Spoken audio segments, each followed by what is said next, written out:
For a decade, a man known as the Goodyear Heights Rapist terrorized Akron neighborhoods, breaking into homes and sexually assaulting more than a dozen women. David Bellomy was sentenced to 20 to 50 years in prison, but soon he will be up for parole.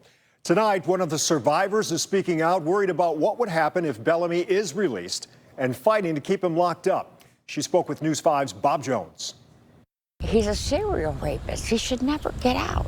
This 71-year-old sexual assault survivor named Dee wanted us to show her face and use her first name, hoping to help other survivors while also sending a message. She's urging the Ohio Parole Board to keep her attacker, serial rapist David Bellomy, behind bars. He's up for parole next month, which Dee says makes her feel re-traumatized. You have to go through it over and over again, even after you're contacted.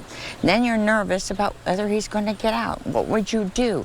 Do you want him following you? Bellomy was called the Goodyear Heights Rapist since many of the attacks happened in that neighborhood. More than a dozen victims between 1985 and 1995. In 1993, Bellomy wore a mask and broke into Dee's East Akron home, through a window, and sexually assaulted her at knife point. He woke me up around 2:30 with a knife to my throat, and he told me not to scream, but then he gagged me anyhow.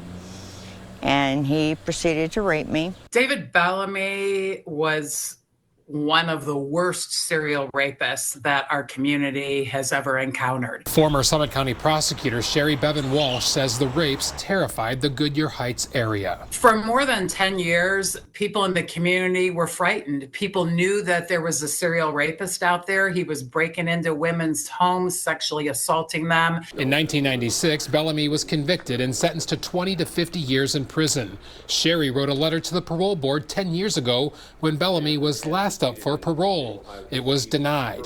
Dee writes letters every time the parole board considers releasing him, and she plans to do it again this time around. He's a serial rapist. He should never get out. All I know is that people in Akron deserve to know what happened, and if he gets out, if he doesn't get out, we can all celebrate. Bellomy's parole board hearing is scheduled for September, but an exact date has not been set. If he is recommended for release, a full parole board hearing could be requested, at which time a final decision would be made. In Akron, Bob Jones, News 5.